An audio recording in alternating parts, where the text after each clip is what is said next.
Bismillahirrahmanirrahim. Ini yang makalah yang saya siapkan. Begini, sekarang Indonesia itu dikepung oleh paham-paham keras. Sebetulnya untuk menghadapi paham-paham keras itu yang paling hebat tentu ilmu. Dalam banyak cerita, banyak saksinya juga. Pernah, ini masyhur sekali cerita ini. Saya Sya'rawi itu ketemu orang ekstrim yang mau ngebom orang-orang Islam yang sedang main di bar. Dugem lah kira-kira gitu. Karena di dunia Allah kok maksiat kok, ini baiknya mati aja daripada hidup, daripada ngeleng-ngeleng bumi. Terus ditanya sama Syekh Sya'rawi, kalau betul mereka jadi mati, aina masiruhum? Lalu mereka mati terus kemana? Dijawab oleh ekstremis tadi, ya ilan nar, karena mereka matu fi finil maksiat, mati ketika maksiat. Terus jawabnya si Syekh Sya'rawi, lalu kalau mereka akan neraka itu keinginan Rasulullah apa keinginan kamu? Apakah pernah Rasulullah itu berkeinginan umatnya mati masuk neraka? Ya enggak. Ya sudah, kalau itu tidak keinginan Rasulullah jangan lakukan. Itu kan satu ilmiah yang luar biasa. Rasulullah tidak pernah ingin umatnya mati dalam keadaan siap masuk neraka. Makanya tidak usah mati pas itu ya. Bener MC tadi, kalau mati milih tanggal dan milih tempat. Ya itu diantara pujian-pujian yang masyhur tuh, yang dulu sahabat ada yang muji Rasulullah itu, khuliqta mubarra'un min kulli aibin faka'an nama khuliqta kama tasa. Jadi itu sebenarnya makalahnya sahabat, tapi yang untung Mustafa Atif karena dapat uang banyak dari nyanyi. Jadi itu sebenarnya makalah normal dari pujian seorang sahabat, tapi yang untung Mustafa Atif. Mungkin yang untung juga pengundangnya karena ternyata abadi ya. Tapi itu makalah itu. Nah cerita Imam Sya'rawi tadi, Sya'rawi Sya'rawi Mutawali Sya'rawi ya. Mufassir itu. Saya punya kitabnya itu 27 jilid. Saya sebagai peneliti itu ya ndak tasdek amat karena saya butuh adit ya, butuh penguat itu. Dan penguat itu pula yang saya bawa ke sini. Ya ini saya baca terjemahnya dulu, nanti saya baca Arabnya supaya dapat barokahnya Rasulullah SAW sebagai Jami'ul Kalim. Nabi pernah didatangi seorang bedui. Bedui itu Arabi, orang kampung. Minta sama Nabi, karena Nabi itu udah orang kaya, tentu kira-kira saya bayangkan ya dikasih 50.000 atau 10.000. Si Arabi ini tidak terima, dan tidak terima ngomong di depan umum. Ketika Rasulullah tanya, apa saya sudah baik sama kamu? Kata si Arabi tadi, tidak. Karena kamu kikir hanya ngasih saya segini. Sahabat hampir marah saja karena Nabi tersinggung. Tapi Nabi lalu mengajak orang itu ke dalam rumah. Kira-kira kalau Indonesia mungkin ditambah 200.000 atau 300.000. Kemudian, apa ini cukup? Ya cukup. Kamu sudah puas? Ya puas. Fajazakallahu min ahlin wa asyiratin. Dipuji-puji Nabi. Kemudian kata Rasulullah, ayo kita keluar. Keluar nemuin khalayak begini. Khalayak rame. Kamu tadi mengkritik saya, menghujat saya di depan umum. Maka kamu sekarang harus memuji saya di depan umum. Supaya clear. Akhirnya mau dia. Oke, kita mau. Akhirnya muji-muji bahwa Muhammad orang baik, dermawan gini. Setelah itu dia pulang. Hebatnya Rasulullah ketika pulang kata Nabi begini, sabda Nabi begini. Kalau saja dia pas benci saya itu kok mati. Saya ulang lagi. Kalau saja dia pas komentari saya buruk tadi kok mati, maka dia mati sebagai min ahlin nar karena berstatus pencaci maki Nabi. Akhirnya dia muji Nabi itu lewat disuap, lewat dikasih uang lagi. Loh itu sudah sah. Jadi saking baiknya Allah, Islam suapan itu juga sah. Itu kan muji Nabi itu karena disuap. Makanya ini penting. Sehingga dalam khazanah Islam itu memang agak aneh-aneh. Jadi di antara ceritanya dalam hukum-hukum Islam itu ada orang fasiknya minta ampun, tapi minta karena iman sama hadis bahwa nanti kalau ada orang mati disaksikan orang dua, apalagi kalau 4 min ahlil jannah, maka dia min ahlil jannah. Itu dia fasiknya minta ampun, nyewa orang. Nanti kalau saya mati bilang saya orang baik. Betul. Setelah dia mati bayar. Ini baik. Satu kampung nggak ada yang percaya ini saksi bohong. Tapi sama Allah diampuni karena kesaksian suapan. Lalu Berarti jangan ngalalo suap ya ndak, saya ndak ngalalo suap, ngalalo sedekah. Karena sekarang kalau ada caleg bayar katanya sedekah. Ya sedekah terpaksa. Ini penting saya utarakan karena apa? Allah itu menilai itu tidak sama dengan pikiran kita. Makanya kubu sebelah itu terlalu ekstrim, memaksa Allah berpikiran kayak dia. Satu karena kurang ngaji. Nomor dua ya tadi emosinya lebih tinggi ketimbang intelektualnya. Ini penting saya utarakan. Ternyata orang yang nyuap tadi apa nilainya plus, yaitu dia iman sama dawai Rasulullah Shallallahu Alaihi Wasallam. Kalau yang namanya saksi itu penting, cuma dia mendapat cara itu lewat suap. Tapi kan iman, iman kalau dawai Nabi itu benar, kalau ada saksinya pasti min ahlil jannah. Terus dia nyari saksi harus dibayar ya dibayar. Sekarang sampai iya 1 juta. Sekarang saya tanya di KPPS atau di mana-mana saksi pemilu itu dibayar enggak? Dibayar sah apa enggak? Sah. Jadi kadang kebenaran itu harus dibayar. Ini penting saya utarakan karena ada orang perempuan cantik dirayu, digaji supaya main di klub dibayar jadi orang maksiat. Lalu mungkin ada ustadz gaji dia, bayar dia supaya mondok. Gak tahu terusannya apa, terus dibayar apa enggak tahu saya. Pertanyaannya ketika kamu bayar kemudian jadi santri, itu kamu dosa nyuap apa dosa sodako membiayai proses kebenaran? Sodako. Tapi kalau yang bayar untuk jadi pegawai klub maka membiayai kemaksiatan. Maka pembiayaan ini penting secara fikih. Arahnya kemana? Ke hak apa ke batil? Sehingga di Fathul Mu'in diterangkan misalnya ada orang layak jadi pemimpin dan kemudian rivalnya itu orang yang menyesatkan atau calon perusak bangsa. Ya, maka calon pemimpin yang soleh itu wajib berkompetisi meskipun bibadlil mal. Karena kalau yang memimpin orang fasik, kampung ini rusak. Kalau yang memimpin orang soleh, kalau nggak bayar juga nggak jadi. Maka wajib bayar. Lah yang soleh bayar ini berstatus sedekah, tapi yang batil ini berstatus suap. Kenapa demikian? Karena yang namanya riswah atau ada yang baca ruswah adalah pembayaran untuk mengehakkan barang batil dan membatilkan barang hak. Sementara pembiayaan orang soleh adalah untuk memperkuat hak. Nah orang tuh nggak tahu, yang ngajinya ndak hatam-hatam tuh taunya pokoknya ar-rosi wal murtasi benar. Tapi nggak pernah mikir lalu definisi riswah atau ruswah itu apa? Ini bukan provokasi supaya semua calon bupati gubernur nyuap ndak, hanya nyuruh mereka sedekah saja. Jadi kalau nggak jadi, tapi sedekah betul ya, kalau nggak jadi ya tetap ikhlas dari awal memang sedekah. Lah soal gremeng ya bawaan manusia gitu ya. Ya nggak apa-apa namanya tetap gremeng. Ini penting saya utarakan karena khazanah kita ini jangan digerus oleh orang yang tidak bertanggung jawab. Pernah ada di hadis Muslim ini cerita di Sahih Muslim. Ada seseorang sedang sujud kemudian diinjek oleh orang fasik. Saya ulang lagi, diinjek. Rokobahnya yang diinjek itu rokobahnya. Lehernya itu diinjek sama orang fasik. Kemudian si yang sujud tadi bersumpah wallahi la yaghfiru wallahu lak. Demi Allah, Allah tidak akan mengampuni kamu. Itu Allah kemudian mewahyukan sama Nabi di zamannya. Wahyunya adalah mangkal ladzi yata'alla alayya alla aghfira li fulan. Laqad ghafartu dzunuba wa ahbattu amalak. Siapa yang mencantut namaku dengan menstatuskan saya tidak bisa memberi maaf.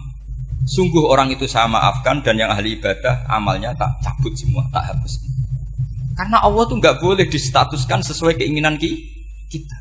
Kita sedang soleh terus mengatakan orang lain tidak soleh, Allah tidak akan ngampuni. Ngampuni tidak itu wilayahnya Allah dan Allah yaf'alu ma yasha. Dan Allah berkali-kali memaklumatkan dirinya yaghfiru liman yasha wa yu'adzibu man yasha. Tapi ini kubu sebelah nyifati Allah hanya wa yu'adzibu, kubu sebelah kan gitu. Tidak pernah kalau Allah disifati yaghfir. Bagaimana Allah gak tersinggung? Allah selalu distatuskan yu'adzib. Itu kira-kira kalau Allah kan gini, saya ini bisa u'adzib, bisa aghfir, kenapa status saya tinggal yu'adzib? Ini ngaji di mana? Khatam enggak gitu kan gitu. Makanya resikonya ahli sunnah itu masyhur tuh Pak Hamid Pasuruan. Tamu macam-macam diterima. Ketika orang benci Golkar itu ada tamu dari Golkar juga diterima. Ketika orang nggak mau diberi hadiah oleh orang Golkar, Pak Hamid ya diterima. Bilang ke bapak, mengaku lomo wae nur, duit enggak ana gunane dhewe. Sing marai rawan hisab itu kan kamu dapat uang nggak jelas kemudian kamu pakai pribadi. Kalau orang-orang soleh kan nggak pernah dipakai, kan aman saja. Loh, dihisap apanya? Wong hanya pralon. Kalau istilahnya Mbah Hamid itu pralon. Datang diberikan orang lagi, datang diberikan. Kalau kena kamu kan hisap. Terus kamu nyate makan wareg glegeken. Wah itu uangnya nggak jelas dipakai nyate glegeken ya mesti hisap. Kalau nggak jelas ya disedekahkan. Kalau ingin bebas apa? Bisa. Tapi kalau sering sedekah biasanya nggak bebas dari miskin. Tapi kalau kamu wali kan tetap Pak Hamid itu masyhur bisa kok. Tapi kan nggak jadi miskin. Kamu nggak terkenal sakok tapi miskin. Ini nggak wali. Ini penting. Jadi kebanyakan orang ekstrim karena mensifati Allah Taala itu hanya dengan status yu'adzib, tidak dengan status ya. Dan itu mereka harus ngaji lagi. Kurang apanya Rasulullah SAW? Nabi sebagai manusia benci sekali sama pembunuh Hamzah karena qatilu ahabbin nasi ila Rasulillah. Yaitu sama Wahsy. Siapa yang enggak tahu Wahsy? Qatala ahabban nasi ila Rasulillah itu qatala Hamzah. Dan ketika Nabi nyuwun sewu maksud no Wahsy, Allah malah nurkan ayat laisa laka minal amri syai'un aw yatuba alaihi. Ada pilihannya aw yatuba alaihi. Apa yang terjadi? Justru Allah mentobati Wahsy.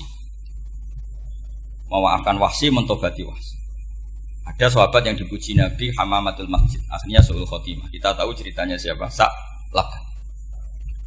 Makanya kata Mbah Mun sering cerita ke saya. Banyak orang darani saya itu tidak jelas, kata Mbah Mun, karena saya sama siapa saja baik, sehingga banyak yang nuduh saya itu tidak jelas. Kata beliau, ulama paling jelas ya saya ini, karena masih orisinil, kata beliau. Tapi pakai bahasa Jawa, karena tadi Mbak Idris bilang ada yang MA ya, Madura asli tadi, makanya saya terpaksa bahasa Indonesia. Kata Mbah Mun, ulama paling jelas ya saya, karena saya menyikapi siapa saja baik, karena di hati saya hanya membaca laisa laka minal amri syai'un aw yatuba alaihim aw yu'adzib. Kenapa kamu vonis si buruk? Bisa saja nanti baik. Yang sedang baik bisa saja nanti bu. Kalau nasib seseorang nggak jelas, kenapa kamu sikapnya jelas? Nah, ini orang-orang nggak ngaji itu memaksa orang lain jelas. Ini kubu sebelah pasti salah, ini pasti benar. Wong manusia kok dipasti-pastikan gimana? Kita ini tidak nabi. Kalau nabi maksum pasti benar. Kalau sampean apa? Maksum bisa. Jadi ketidakjelasan para ulama ini berdasar konstitusi tadi bahwa itu wilayahnya Allah Subhanahu. Ini penting saya utarakan. Jadi penting sekali. Jadi orang yang sedang fasik sekarang bisa saja nanti tobat. Yang sedang sekarang soleh bisa saja nanti masalah. Sehingga Rasulullah tetap mengajarkan ya muqallibal qulub tsabbit qalbi ala dini. Jadi kalau ngaji itu khatam. Khatam itu begini misalnya ya. Saya pernah ngaji Ihya, belajar Ihya khatam. Bahkan saya punya takrirannya berdasar kitab Ithaf, sarahnya Ihya. Kalau ingin tahu sanadnya sarah Ihya, ya misalnya Gus Idris ini, Idris ngaji Mbah Hamid Pasuruan, ngaji Mbah Dimyati. Mbah Dimyati ini ngaji sama kakaknya Kiai Mahfud Termas. Kiai Mahfud ngaji sama abahnya Kiai Abdullah. Kiai Abdullah ngaji sama abahnya Kiai Abdul Manan. Kiai Abdul Manan ini mulazim terhadap Sayyid Murtado Az-Zabidi. Jadi kalau santri Salafiyah ini ya kira-kira tokoh Sabiah. Karena Mbak Idris Sadisa ya kira-kira sampean itu dari pengarang Ithaf itu baru tokoh berapa? Sabiah, masih keren. Turun pitu. Masih kaya lah. Lah kamu kok miskin? Turun ke 8 katanya. Jadi nanti kalau masih keren. Itu sampean ngaji kitab kalau khatam. Saya ulang lagi kalau khatam. Itu memang ada bab-bab di mana ulama itu harus tegas, harus tafriq bainal haqqi wa bainal batil. Oke, itu bagus. Mana yang hak, mana yang batil kita bedakan. Di bab itu bagus. Tapi kalau nanti kamu ngaji bab tawadhu, lihat di Bidayatul Hidayah atau di semua kitab tasawuf, bab tawadhu itu, kalau melihat kamu orang kafir, kamu melihat orang apa? Kafir. Ini aso ma'akufri, ini maksiat wajar dia kafir. Saya ini muslim kok maksiat. Fadam bi akbah, maka dosa saya lebih buruk. Melihat orang tua, mesti ada aksaru ibadatan. Ini lebih tua, mesti ibadahnya lebih banyak. Nanti kalau melihat anak kecil, ada ashoru minni sinnan, pasti maksiatnya banyak saya. Jika terus evaluasi gitu, sehingga nggak pernah takabur. Misalnya di sini, saya ini kan gayanya keren, duduk di atas sampean di bawah. Gayanya tok, hakikatnya sampean lebih sombong karena memerintahkan saya. Jadi panitianya itu, makanya saya merasa tawadhu saja meskipun berdiri. Karena hakikat saya ini makmur, diperintah. Panitia ini, penyelenggara ini amir, pemerintah. Kira-kira sombong mana? Itu sekali saya tidak memaafkan, finnar itu.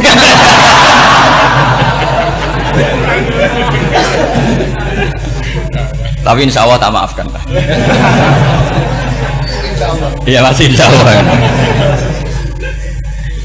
Jadi ini penting. Jadi mbok ya orang-orang yang ekstrim tuh mikir keinginan Rasulullah SAW itu umatnya meninggal dalam keadaan baik. Saya ulang lagi, ngaji itu harus khatam. Pentingnya khatam tadi, kalau di bab tafriq bainal haqqi wa bainal batin, seakan-akan kubu sebelah ini benar karena tegas. Tapi kitab itu tidak hanya bab itu, juga ada bab tawadhu. Di bab tawadhu itu, misalnya kita melihat orang kafir, ini wajar maksiat kan dia kafir. Masa saya mukmin maksiat? Dan ini kafir bisa saja nanti husnul khotimah. Saya muslim bisa saja su'ul khotimah. Jika tetap tawadhu, melihat yang lebih sepuh ini aksaru ibadatan minni. Melihat yang kecil asghar berarti aqallu maksiatan minni, sehingga melihatnya itu tawadhu. Jadi kalau di bab tawadhu semuanya orang itu mungkin. Nah di sini Rasulullah SAW mengajarkan ketika malaikat Jabal bilang Muhammad orang yang mendustakan kamu saya tungkepi gunung biar mati semua. Kata Rasulullah saya berharap keluar dari tubuh mereka min aslabihim dari keturunan mereka orang-orang sing mukmin. Sudah karuan kafir saja Nabi tidak berhenti berharap. Jangan-jangan nanti keturunannya mukmin dan itu betul. Kita tahu Abu Lahab punya anak Darrah itu mukminah. Abu Jahal punya anak Ikrimah juga mukmin. Dulu Walid bin Mughirah musuh besarnya Rasulullah punya anak Khalid bin Walid. Sekarang orang-orang yang abangan nggak hafal Quran, kadang anaknya hafal Quran. Lewat program PTPQ, kadang yang hafal Quran malah anaknya nggak hafal. Makanya kalau pas wisuda sampai bingung. Gurunya itu sampai nangis. Kenapa nangis? Ini anaknya orang nggak hafal Quran tapi sudah hafal. Saya gurunya ada hafal kata. Lah kenapa bisa jadi hafid? Karena guru sewaan kata. Itu banyak sih. Ini penting saya utarakan supaya ekstremitas itu berkurang. Logika-logika yang dibangun ulama itu ngikuti riwayat. Agama itu ngikuti riwayat, bukan sekedar akal. Saya punya contoh ketika kitab Ihya menutup kitabnya, yaitu Imam Ghazali. Itu ada dua orang, ini di akhir kitab Rojak dan dipakai nutup kitab Ihya sebagai rojaknya Imam Ghazali. Ada dua orang min ahlinar dipanggil sama Allah. Ini sekaligus ijazah, kali ini ijazah betul. Yang dipanggil ke surga itu masih muqayyad dan biangkalil jahim, masih muqayyad, masih dibelenggu sama atribut neraka. Terus sama Allah ditanya, dia jong kabarin rokok, wah syarra makanan, kustingun rokok jenang takok, sekarang ra enak jen. Terus kata Allah, ya sudah kamu kembali ke sana karena kamu memang orang fasik. Itu lari, semangat mau ke neraka. Ini ijazah. Semangat disuruh kembali ke neraka itu semangat lari. Allah tanya, loh Jong kenapa kamu semangat? Ya Allah, saya ini sudah kapok. Dulu ketika di dunia kamu perintah, engkau perintah saya tidak semangat. Maka kali ini jenengan perintah saya semangat. Karena saya sudah kapok. Setiap engkau perintah saya ada lari semangat ke neraka. Nah barokahnya semangat masuk neraka ini kata Allah ya sudah kamu di surga saja. Maka ijazah nanti kalau ada pengumuman silahkan masuk neraka kamu harus lari sekencang-kencang. Karena itu perintah Allah apa? Yang ketika kita di dunia kalau diperintah males-malesan. Kalau kamu diperintah sholat subuh jamaah kan males-malesan. Dan itu menjadi kita masuk sebagai kafarah itu ya Allah karena ini perintah engkau saya tidak malas-malasan lagi wis membalikin rokok lari semangat Allah akhirnya haru dimaafkan panggil lagi sudah di surga saja barokahnya semangat masuk neraka. Nah ini ijazah ini ya diterima ya. kok enggak semangat terima ya. Yang kedua enggak sudah kamu kembali ke neraka pelengahan gitu enggak semangat Allah dilihat enggak semangat. Kenapa kamu toleh? Ya Allah, saya tidak pernah ngira ketika engkau manggil saya ke surga, kemudian engkau kembalikan lagi ke neraka. Ya sudah di surga saja, barokahnya husnudzon. Jadi ini ijazah, kamu milih dua itu, milih yang mana terserah. Artinya apa? Logika kamu itu tidak mesti masuk apa yang dilakukan oleh Allah Subhanahu wa Ta'ala. Itu logika kamu kan tidak masuk, tapi Allah yaf'alu ma yasha. Ini penting saya utarakan. Nah tapi orang-orang ekstrim itu maunya nyifati Allah dengan status yu'adzib, yantakim, jabbar, kohar. Sifatnya Allah Ta'ala itu 99. Kenapa apa kamu hanya satu? Jadi tetap saja menghadapi fenomena seperti ini tetap laisa laka minal amri syai'un aw yatuba alaihi ma yu'adzib. Sehingga setahu saya Mbah Mun, Mbah Hamid Pasuruan, guru-guru kita, habaib yang alim-alim itu melihat tamu macam-macam ya dilayani semua. Karena ini ngadepi fenomena sosial yang semuanya tidak jelas. Kalau nggak jelas apa? Ya kita bisanya berharap karena afdolul ibadah itu intidorul farad. Kalau belum Islam sekarang kita harapkan nanti. Kalau bapaknya enggak kita harapkan anaknya. Kalau anaknya belum kita harapkan cucunya. Karena agama ini limangka nayarjuwo hawal yaumal akhir. Agama ini bagi yang terus berpengharapan, bukan bagi yang putus asa.